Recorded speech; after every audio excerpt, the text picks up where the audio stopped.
Donc, après une introduction, les différentes parties de cet exposé porteront sur la synthèse des céramiques, ses caractérisations structurales, ses caractérisations électriques, puis une conclusion. Alors, en introduction, je dirais que l'objectif de ce travail, c'est élaborer des matériaux ferroélectriques accordables par une tension continue en vue d'applications radiofréquences et micro-ondes. Alors pour cela, les matériaux devront présenter une permittivité diélectrique élevée, qui soit stable en température et en fréquence, et ils doivent présenter de faibles pertes diélectriques. Alors le matériau ferroélectrique titanate de barium ou BaTiO3 présente de bonnes propriétés diélectriques, cependant, sa permittivité varie fortement avec la température et la fréquence. Alors, pour modifier ou pour améliorer ces propriétés électriques et structurales, on peut procéder à un dopage en substituant le barium au niveau des sites A et le titane au niveau des sites B par des atomes tels que le strontium, le calcium ou le zirconium. Comme ça, on aura des matériaux avec des propriétés électriques différentes et on peut avoir les 4 états électriques possibles à la température ambiante. Ces états seront l'état ferroélectrique classique, l'état paraélectrique, l'état relaxeur et l'état antiferroélectrique.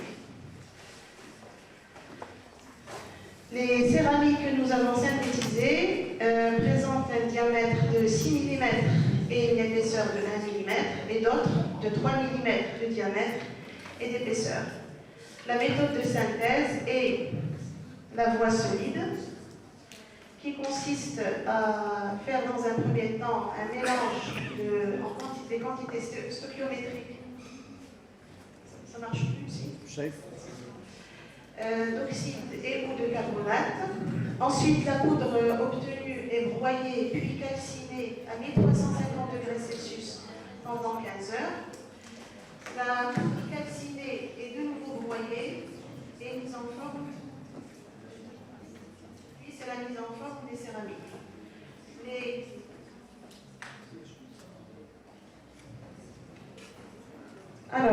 céramiques sont ensuite fritées à 1400 degrés Celsius pendant 2 heures.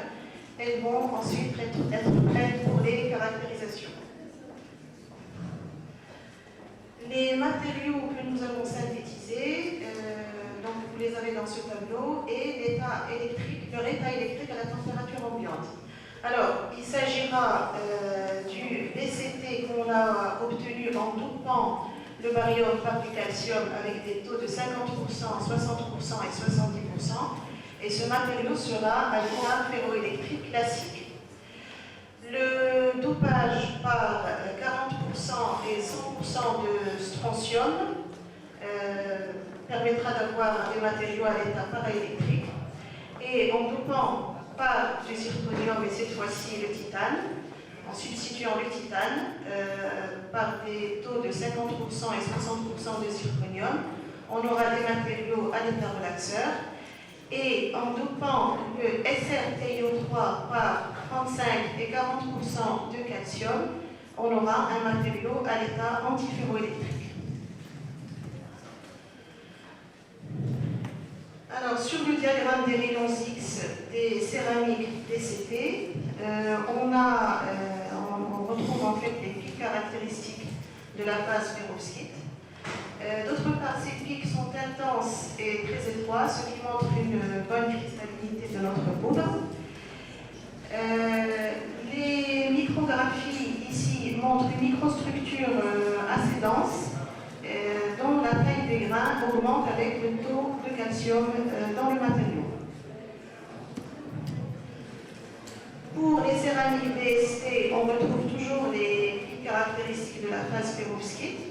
Et on remarque que la position de θ des pics, ils ont dévie légèrement à droite, et donc on a une diminution du volume de maille, Ceci peut être attribué au fait que le rayon ionique du strontium est plus faible que celui du barium. Par contre, sur les diagrammes des rayons X des céramiques BZT, cette fois-ci les angles dévient à gauche, parce que probablement le rayon ionique des ions Zr4+ est plus important que celui des ions Ti4+. Les micrographies ici montrent que la taille des grains diminue avec l'augmentation du taux de zirconium dans la composition.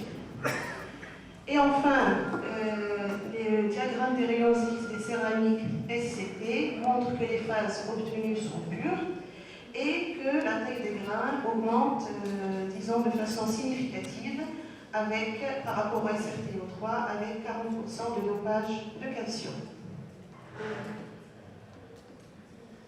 Les caractérisations électriques à longue onde ont été effectuées dans une large gamme de fréquences qui s'étend de 100 Hz à 1,8 GHz.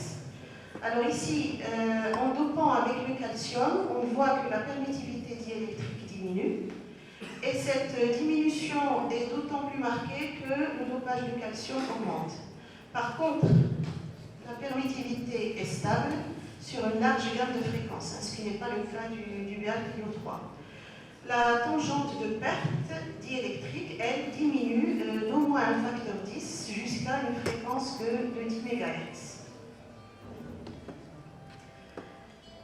Le dopage par 40% de strontium augmente de façon significative la permittivité diélectrique, mais n'améliore pas la stabilité. Et puis la tangente de perte, disons qu'à partir de 1 MHz, elle est du même ordre de grandeur que celle du BaTiO3. Pour le dopage par le zirconium, la permittivité diélectrique diminue fortement, mais on gagne en stabilité.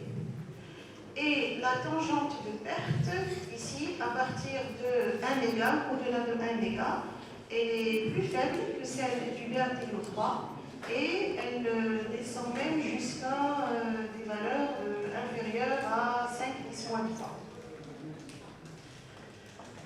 Pour la céramique SCT, là on a la permittivité diélectrique des SrTO3 et on voit qu'en dopant avec 40% de strontium ici, la permittivité diélectrique certes elle diminue, mais elle est stable sur toute la gamme de fréquences.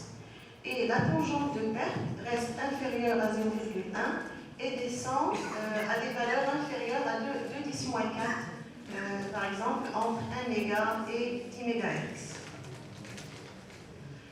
Alors, la caractérisation à large gamme de température ici du BaTiO3 montre les transitions connues et qu'on trouve dans les du BaTiO3. Donc, on a trois transitions, donc cubique, quadratique, orthorhombique, rhomboédrique.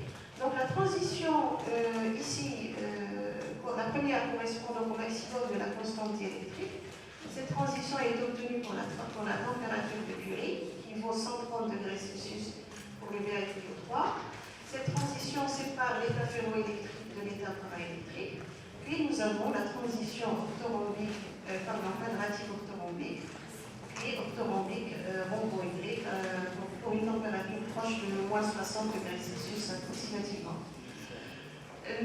La permittivité diélectrique en fonction de la température pour le BCT avec un dopage de 50% montre que la permittivité maximale est obtenue pour la température de Curie de 120 degrés Celsius et qu'elle est de la même forme dans le sens où où elle est indépendante, que ce soit epsilon prime max ou bien la température de Curie, de la fréquence que mesure, ce qui est bien sûr caractéristique d'un comportement ferroélectrique classique. Le BST avec 40% de strontium, ici on retrouve les transitions identiques à celles du BaTiO3, mais avec des températures beaucoup plus faibles, puisque la température de Curie ici se situe environ à moins 12 degrés Celsius. Alors, l'inverse de la permittivité en fonction de la température montre que